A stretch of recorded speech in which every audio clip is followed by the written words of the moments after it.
Why does net income not equal the increase in cash?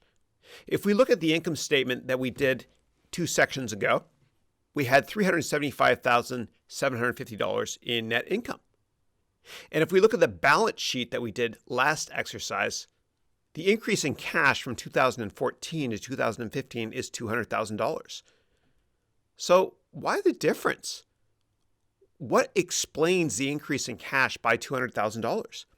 Well, we need to have another statement to help us with this, and that statement is called the cash flow statement. So what we're going to do is we're going to look at the actual income statement and balance sheet examples from the previous 2 sections, and then we're going to create a cash flow statement right now from scratch. Before we do that, though, let's just take a quick look at the 3 sections of a cash flow statement. So the cash flow statement is made up of 3 items as follows.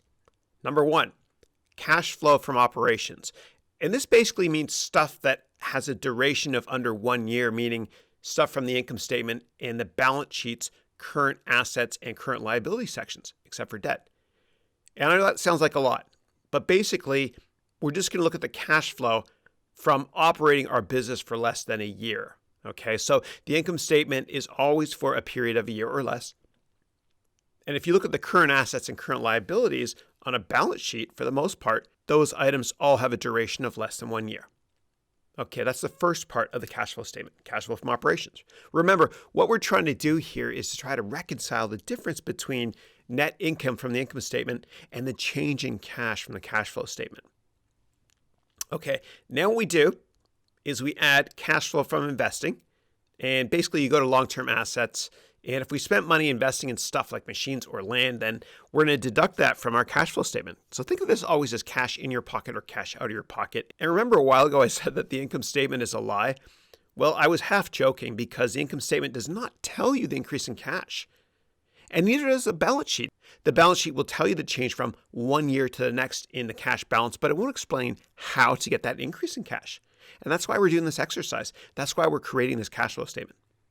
And the third part is cash flow from financing from debt or changes in common stock. Okay, and let's look at the previous 2 financial statements, the income statement and the balance sheet, and let's create a cash flow statement from scratch.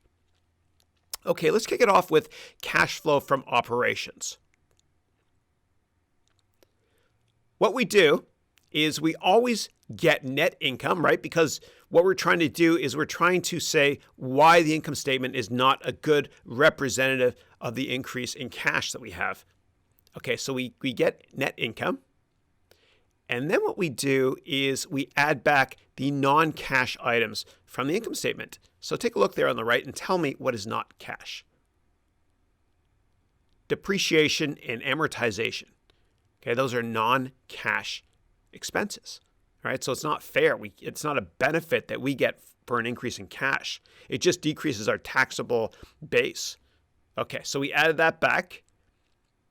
And then what we do, step 3, remember we're just looking at stuff that's less than a year. We go to the balance sheet's current assets and current liability section, and we get the non-cash items. So let's do that. Okay, so we've got accounts receivable. So check it out there on the right. Accounts receivable increased by $50,000, right? And that means that somebody owes us 50 grand from a sale we made. But we should not have gotten the benefit of getting that 50K in our pocket because we haven't received that cash yet.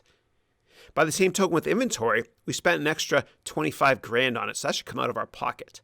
And then look down there on the liability section of the balance sheet.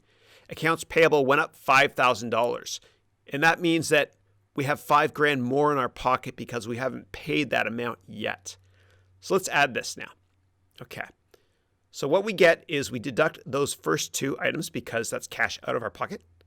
And then we add accounts payable because it's cash in our pocket. And then what we get is cash flow from operations.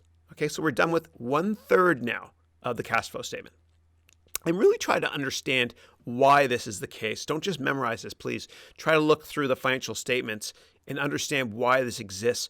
Why is it $310,750? What is the purpose of this financial statement? So if you understand finance and accounting statements, then you'll remember them. Don't memorize them, please.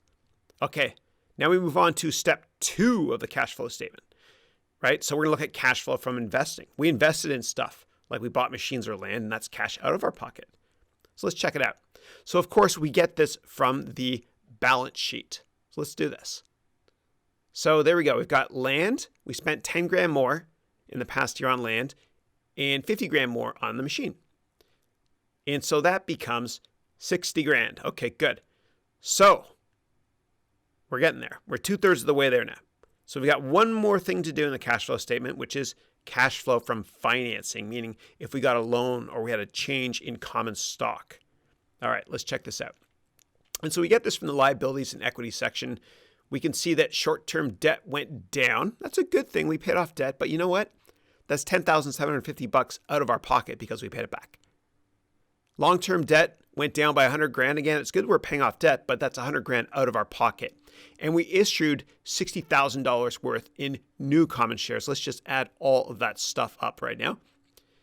And so for cash flow from financing, taking into account all of that, that's minus $50,750 out of our pocket. Most of that came from long-term debt. Okay, cool. Now let's add these three items together. And what do we get? There you go. That explains the $200,000 increase in the cash balance. That explains the increase in the $200,000 in our cash balance from 2014 to 2015. Okay?